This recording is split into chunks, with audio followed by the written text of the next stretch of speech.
What's up? What's up? What's up? What's up? What's up? What's up?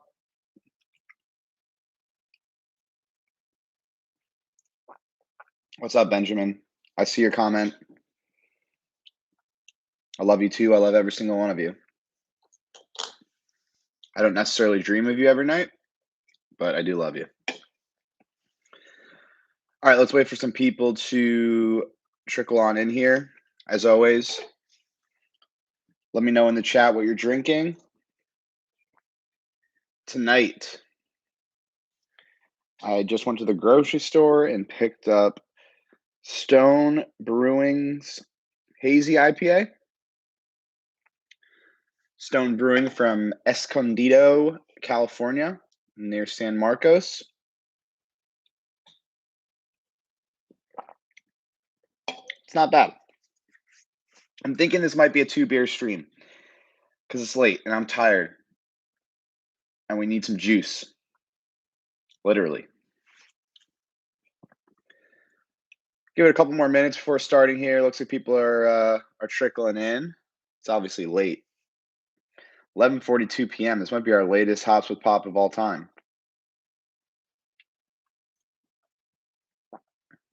All right.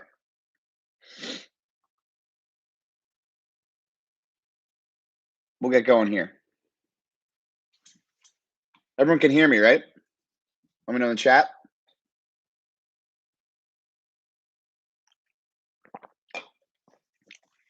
Let me know in the chat. Loud and clear. Lovely. All right.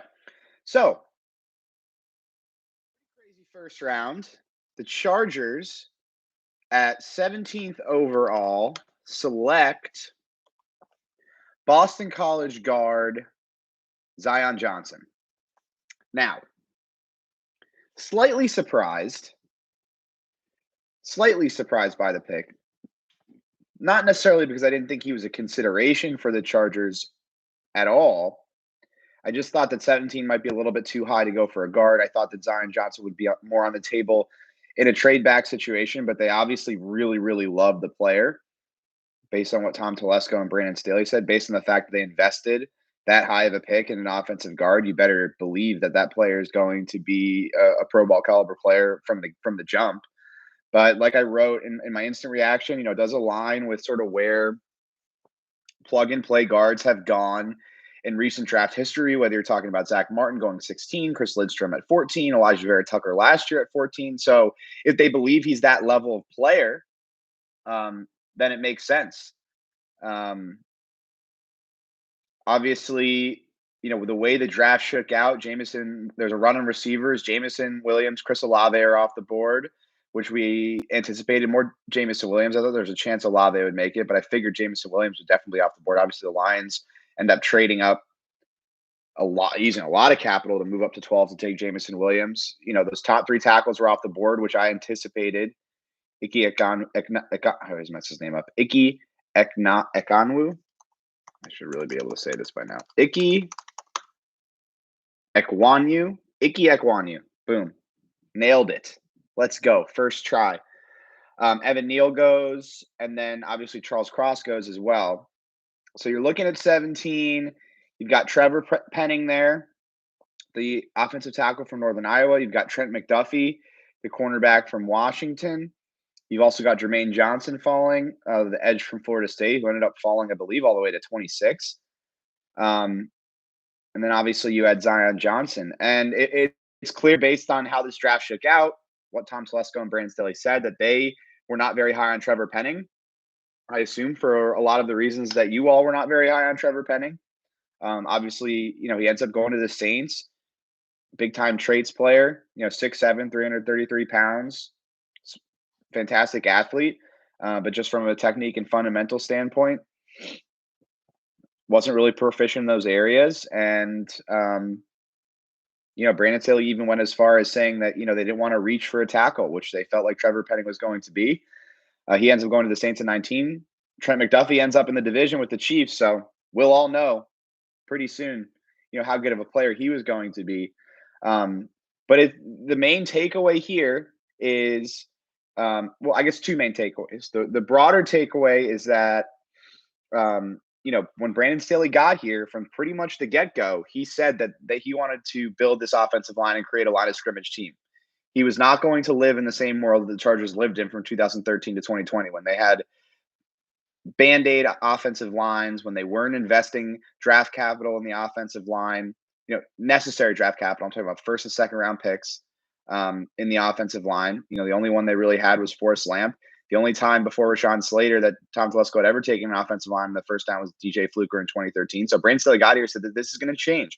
We are investing here because we need to have a quality, if not dominant, offensive line to compete for championships. And in that first offseason, what did he do? He went out and gave Corey Linsley a top of the market center contract. He signed Matt Filer to a long-term deal. They drafted Rashawn Slater, and they felt like they had more work to do. The right side of that offensive line was an issue. And so they viewed Zion Johnson as the guy that they could plug in on the right side at right guard. And he could be a difference maker as far as creating the type of line of scrimmage tenacity and dominance that Brandon Staley wanted. And this has always been the vision. This is what he believes in. And this is how he believes it is necessary to build a roster. And he's backed it up. I mean, considering the offensive lines that Chargers fans have had to deal with in recent history, particularly in Tom Telesco's tenure as general manager, it's a paradigm shift in how they're approaching this thing. And it's going to be a priority every single year. And the interesting thing to me is that this is how the Saints have always gone about it. And who's the offensive coordinator? Joe Lombardi.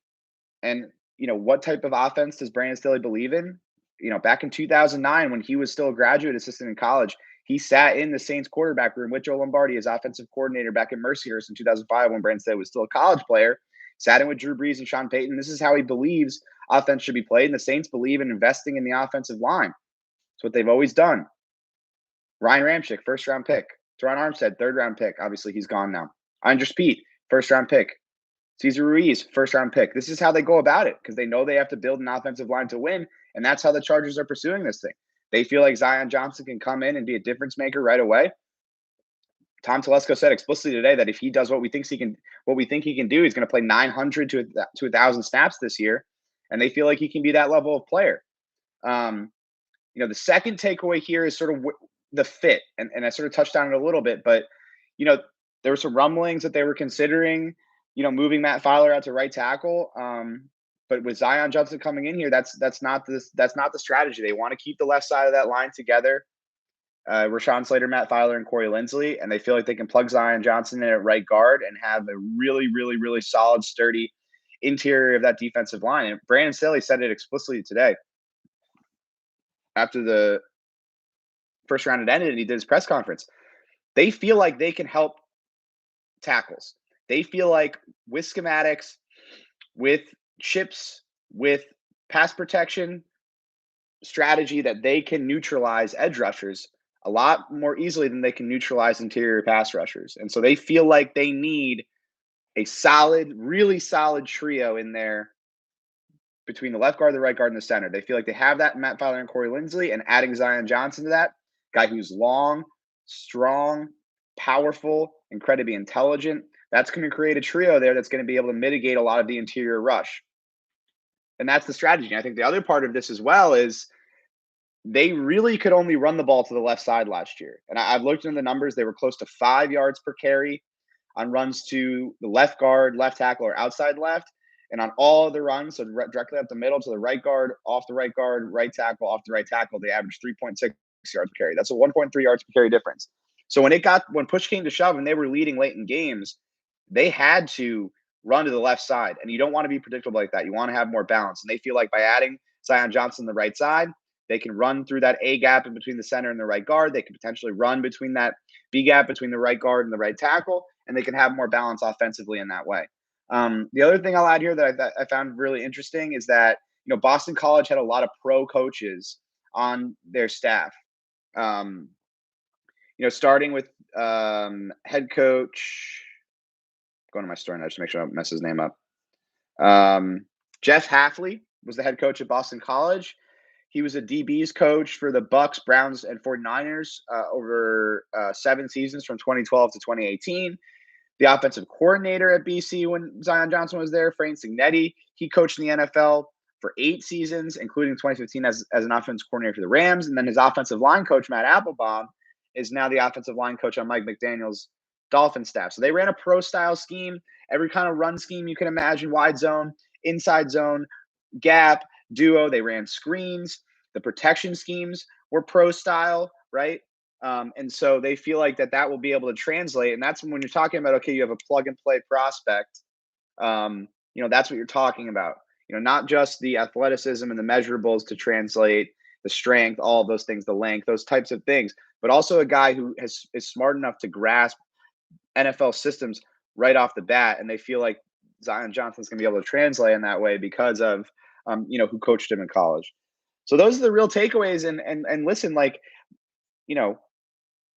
April of 2021, I wrote a long story about how Tom Telesco had not invested properly in the offensive line and how they were scrambling to protect Justin Herbert and to fill out their depth. And in the 2 drafts since I wrote that story, they have drafted offensive linemen in the first round. And it's not a coincidence that's happening with Brandon Staley here, because this is obviously a priority for him. And I'm not going to criticize this organization for investing in the offensive line. If they had taken a different position, then maybe, there could be some criticism there, but they're trying to build a great offensive line, and they took the best offensive lineman on their board. We can talk about whether they should have gone with a tackle and Trevor Penning, but they feel like Zion Johnson is going to be a better player. And if they, like Brandon Staley said, if they reach for a tackle at that spot, you have a hole at right guard. And if Trevor Penning doesn't develop, you have a hole at right tackle as well. So, as far as what they do at right tackle, we'll see. Trey Pipkins has shown flashes. I haven't seen the consistency from him. I think they need to upgrade over Storm Norton. I still believe that. And I don't think it's just recency bias. He struggled in a number of games last season. It wasn't just that Raiders game against Max Crosby. Go watch the tape of him against Micah Parsons in that Cowboys game. I know Micah Parsons is an incredible defensive player, but you can do better than Storm Norton. Maybe that's Trey Pipkins. Maybe they end up taking a tackle at 79, a guy like Abraham Lucas out of Washington State. I think that's a possibility. I'd be surprised if they go offensive line, and back-to-back picks with their only 2 top 100 picks. But maybe it's a veteran. Riley Reese still out there. Maybe they feel like they can find someone to plug in there at right tackle with Zion Johnson playing next to him. They feel like that will elevate his play versus playing next to a Michael Schofield. And they feel like schematically they can do enough to protect Justin Herbert on the outside, on that right side, and neutralize pass rushers out there. And they believe in their ability to scheme it up. And we'll see if it comes to fruition. But I can't sit here and be overly critical of this team investing in the offensive line again, because it's something I've been banging a drum about year after year after year. It's my 4th season here covering the Chargers. And, for the first 2 seasons, it's all I talked about because it was just so glaring, the neglect of the offensive line. That's changed now. That's changed. And that's, to me, the biggest takeaway from this pick.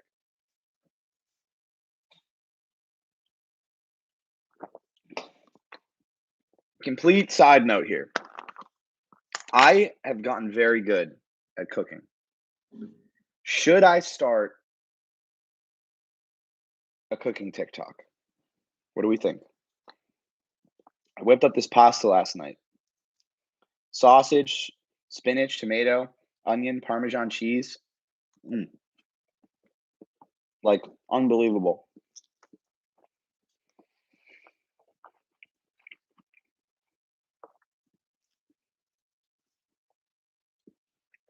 Got some crushed red pepper in there. Early, spicy little white wine.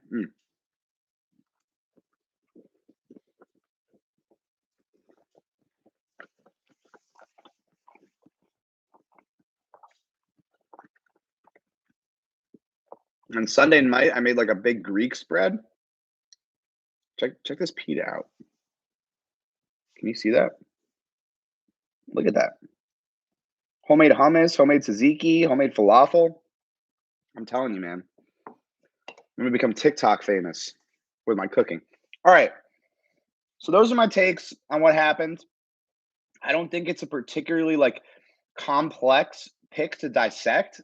I think everything's pretty obvious in terms of the strategy, in terms of the plan. So that's sort of where I'm at with it. What did you guys think of it? If you got questions, throw them in the chat. I'll answer them. Give me your takes. What do you think? Jeremy saying I'm on Adderall and I'm not. I'm just buzzing. It's the draft. What's not to be excited? Salt and Popper. That'll be the name of the TikTok account.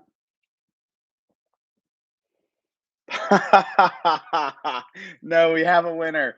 Poppers only pans. That is good shit. Donner66. Best comment of the night. No one's gonna top it.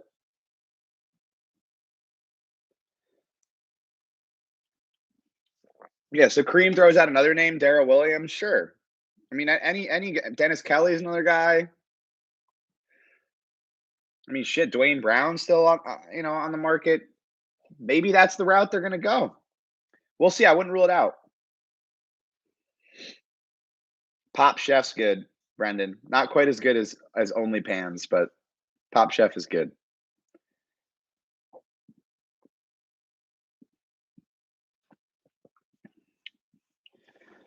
So Zion at right guard. What are the chances Chargers get Abraham Lucas or Nicholas Petit Frere? I think is how you say it. I don't even know. I got it. Honestly, Dane Brugler, our draft guy, did a great job of putting the pronunciations in his draft guide. It is Petit Frere. Petit Frere. Silent T. Petit Frere. Yeah. So, I have him. I got a big board posting tomorrow morning. I got 25 players to target at 79, and both those guys are in there. I tend to think they're going to go defense or wide receiver at 79, but it's possible if the right player falls.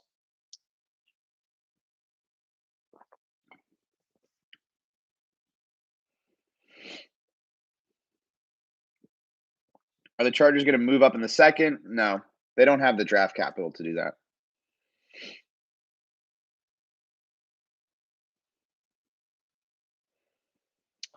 Does the team feel like they have enough speed at receiver? Does someone like Calvin Austin make sense in the third round? Calvin Austin was in my big board that's posted tomorrow morning.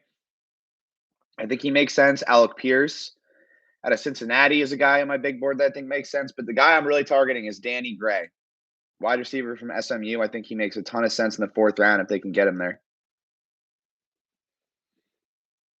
Really, we all just want to know what this means for Ibushi. I think it means that they're not going to re-sign him. I think that ship has sailed because they have Hymas as a backup guard. They signed Will Clapp as sort of their guard center flex guy. Zion Johnson has guard center flex. Matt Filer has guard tackle flex. Storm Norton is your swing tackle. Trey Pipkins is starting right tackle. They feel like he might have some guard flex as well. I just don't see where Ibushi would fit into this mix.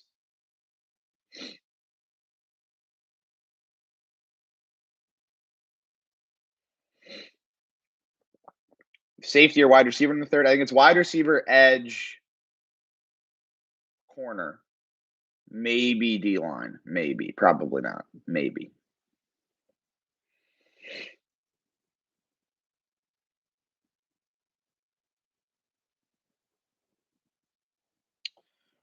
Mm.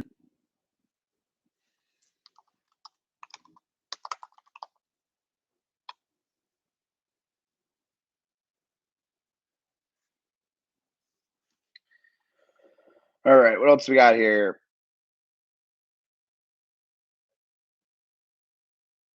Thoughts on what KC did tonight? Well, I love the Trent McDuffie pick. He was one of my guys.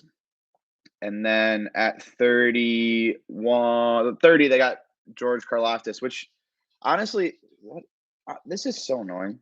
Why does NFL.com do this with the freaking autoplay videos? And then George Karlaftis, great value there. I mean, he's not like a super high upside guy, but tremendous motor, and will definitely give him some juice as an edge rusher. So I thought the Chiefs did a really good job. Quality. Third round edges, we've got Josh Pascal. We've got Cameron Thomas. We've got Kingsley Enagbare. I might be mispronouncing that. South Carolina. We've got Dominique Robinson, D'Angelo Malone. We've got Sam Williams at Ole Miss. Alex Wright. Myjai Majai Sanders. Honestly, I always mess these names up. I apologize to all these prospects for not pronouncing them correctly. It is My J Sanders. So there's some options.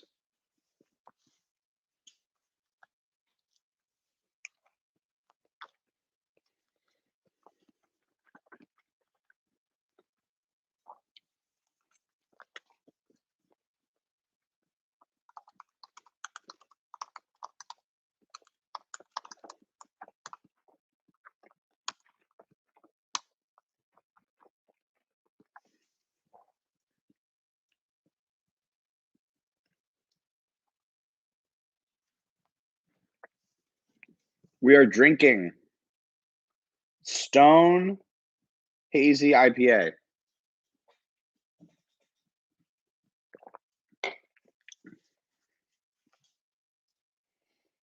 And I'm eating like a spicy sausage pasta that I made last night. That is really good.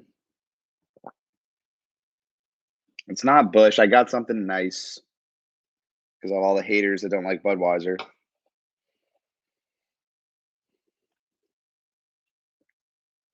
Yeah, Buena Vista is good by Stone. I like that beer. Have you ever been to Oregon? Yes, I've been to Oregon. I've been to Portland. Did like I think 3 nights, 2 nights and 3 days there.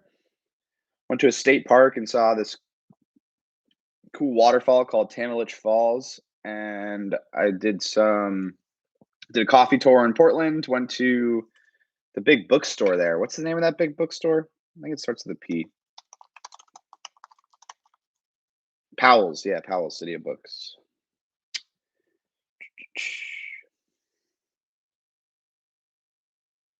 Yeah, Powell's. That was cool. I bought a bunch of books there.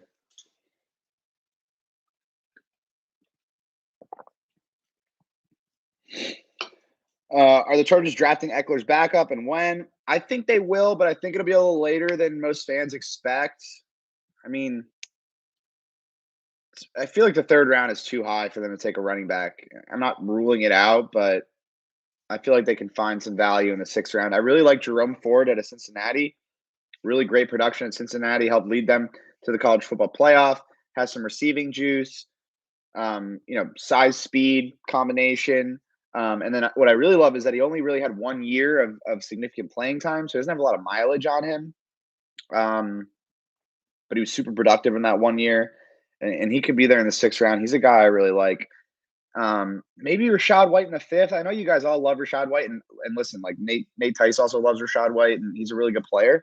It's just like I was doing my final mock, and I was trying to figure out like how to fit Rashad White in there while also getting a corner and while also getting an edge rusher and while also getting a speed wide receiver, and it's like really hard to make that all fit together.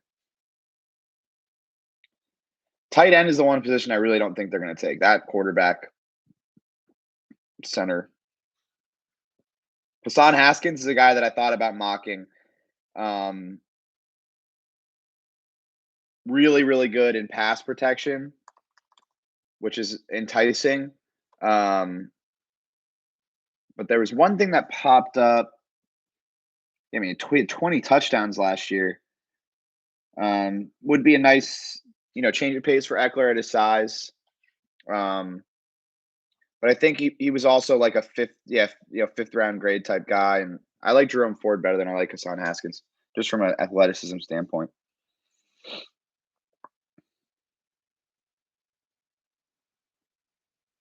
Rumors about wide receiver not being a high priority. What rumors?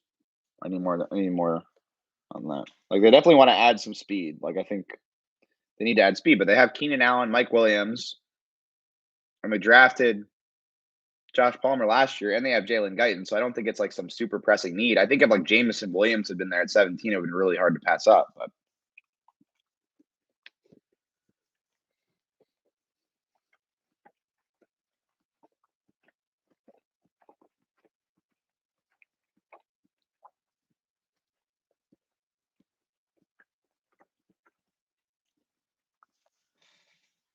who would I have picked instead of Zion Johnson?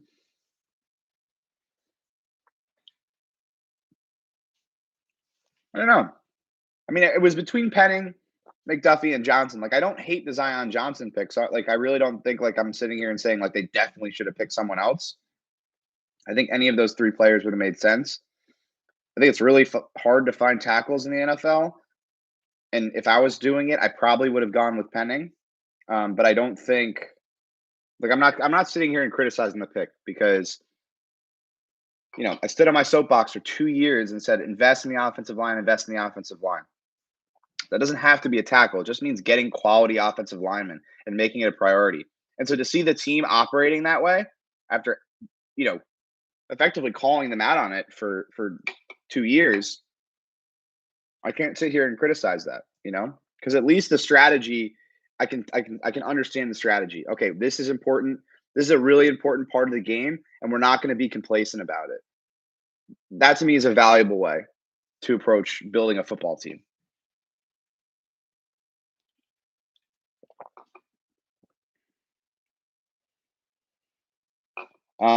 Matt Araiza, the San Diego State punter, I don't think that's going to happen. I mean, they invested in J.K. Scott. They feel like he can be the guy.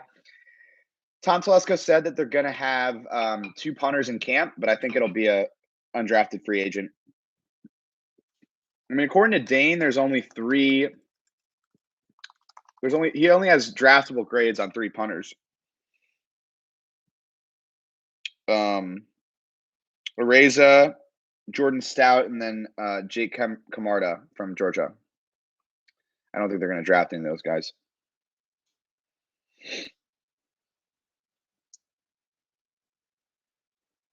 I feel like this whole season is going to boil down to Ken Murray and Pipkins not ruin this for us.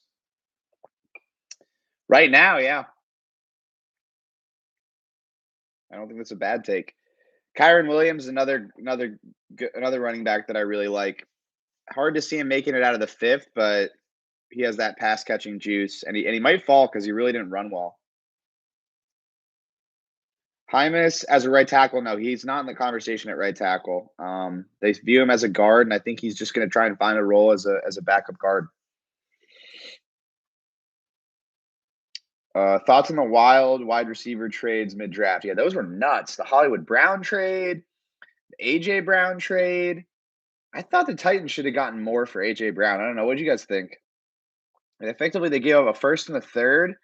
You look at some of these other deals, like Devontae Adams deal, the Tyreek deal, like a 1st and a 3rd for a guy that's still on a rookie deal. Tyson Algier is another good running back. Yep, I have him in my on my big board tomorrow.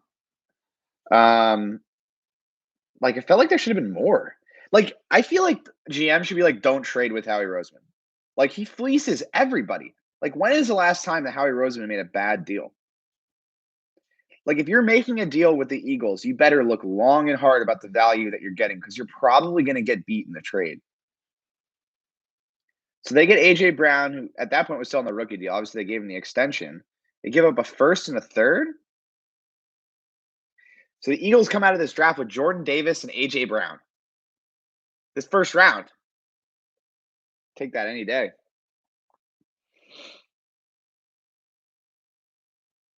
Yeah, so the other thing I was thinking about is like, what a steal the Chargers got in that Mike Williams deal. Unbelievable. I mean, the market rate when Mike Williams signed that deal was $20 million a year for a wide receiver. Now, the market rate is like 25. Mike could have gotten 25 a year if he had waited. No doubt. No doubt in my mind. That's like that deal is only going to look better and better. And now, like, teams are literally trading very good wide receivers on rookie deals because they just can't fit them into the cap. And the Chargers got Mike for $20 million a year, 3 years, $40 million guaranteed. It's a good job by their front office. Yeah. Did we? It's like that. That meme, like the domino meme, where it's like you write one thing here and it leads to this. Like Christian Kirk, that Christian Kirk deal, like fucked everything. The whole wide receiver market is a shit show now. How do you think Chris Rumph will be next year? I think Chris Rumph is going to be really solid next year. because you see he's a really sound player. He has a great motor. He's got some length to him. He's got some juice to him as a pass rusher and as a run defender on the edge. Makes some splash plays. I love the energy that he plays with. He was just a little undersized last year, and that lack of mass just made some things difficult for him last year. But we saw him today at the stadium. Looks like he put on some weight. Looks like he got stronger. Like I think with like a little more mass to him, a little more strength, a year in the off-season program, like you feel like, yeah, he could definitely be a third edge rusher. Like I'm really high on Chris Rumpf. I really am. I just think they need one more piece in there, just because you have a 31-year-old Khalil Mack and Joey Bosa who's had some injuries, obviously, and his concussion history as well. You're really thin there, and so you need another piece there. But that's not because I'm not high on Chris Rumpf. Like I feel like I'm much higher on Chris Rumpf than you guys. The Cole Strange pick was nuts. I mean, you guys saw the Rams video of Sean McVay and Les Snead at the table, like losing their minds. The Cole Strange went, what did he go, 29? Because what happened? The Pats, I'm kind of catching up on what happened in like the second half. So the Pats traded back.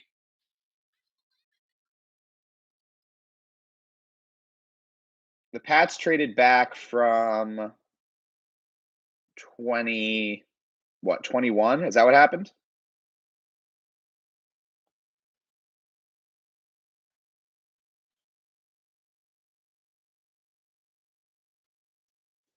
I think that's what happened. Pats traded back because they got the pick from KC, so they traded back from 21. Yeah.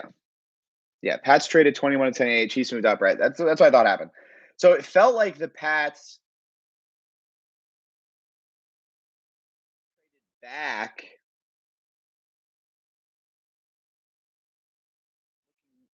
Thinking they were going to take a guard, right? Maybe they knew they were taking Strange all along and he knew he would be there. But like that's crazy. You rarely see that work. I mean, what was he on the consensus board? I feel like he was probably like what, 65, something like that. 76 on the consensus board. And he goes 29. That's wild. I thought the Chargers would have a chance at him. Obviously now they wouldn't have taken him because they took Zion Johnson, but I thought they'd have a chance. Yeah, like I think that what Thomas Martinez is saying is right. Like I think the Pats wanted Zion, and when he wasn't there at 21, they were like, let's just move back and see what happens. And then feels like they reached a little bit, but who knows? It's such a loaded word, like reached. Nobody knows anything. Like that's why I did that thread earlier today. Or I guess yesterday now because it's after midnight. Like, how many people hated I kept mocking Justin Herbert, and every person was like, "No way!" Someone called him a Ryan Leaf clone. Like, nobody knows anything. You don't know anything. I don't care if you're a general manager and it's literally your job to get these picks right, or if you're like, an amateur draftnik, or if you've haven't watched any tape at all. Like, it's a complete crapshoot. Nobody knows anything.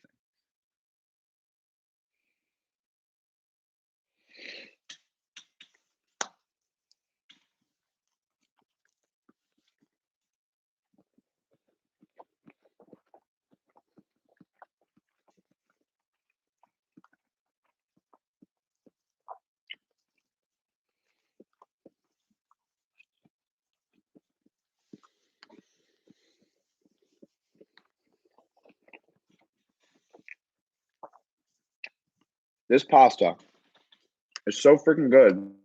Look at that. Mm. Oh my god. I'm eating it cold because I'm a savage. No, I'm not a savage. I'm just lazy.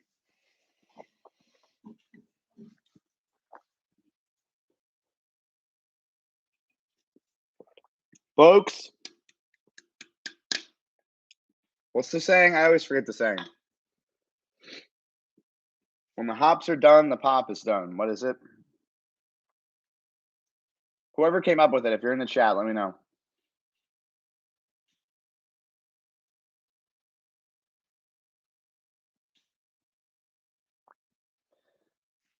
The pasta is from my kitchen. I cooked it. Pop's done, pop's done. Yeah, that's good. Okay, so moral of the story, I'm gonna start a cooking TikTok. No, I'm just kidding. All right. If you don't subscribe to The Athletic, link below is my full column on the Zion Johnson pick. All the details you need are in there. Click on it, subscribe, join the fun.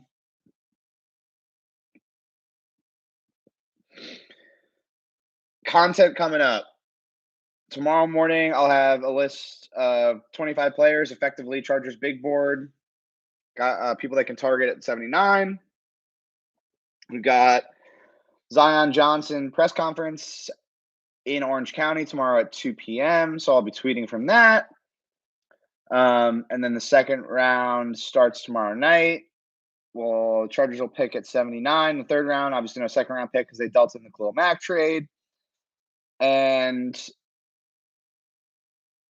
of course, I will have instant reaction. I will have a analysis off the pick after Tom Telesco and Brandon Staley talk. And then we will do Hops with Pop tomorrow night as well. Saturday morning, updated big board with prospects they could target on day 3. And then I'll have more analysis. And then we'll do a final Hops with Pop Saturday whenever I finish writing. I don't know when that will be. Probably like 6 o'clock or something like that. But we'll see. Hope you guys enjoyed Hops with Pop After Dark. And subscribe to The Athletic. Click that link, and we'll talk tomorrow. Jason Lucero keeps asking if I am drunk. No, I've had 1 beer. I am just exhausted because I got to SoFi Stadium at noon. LFO tool for side chaining. I use Ableton's compressor to side chain. I know a lot of people that use LFO tool, but the Ableton compressor works great. So, little music production tip for you. How about that? All right, folks. We'll talk tomorrow. Love you all. Appreciate you all. Subscribe to The Athletic. Goodbye. Good night.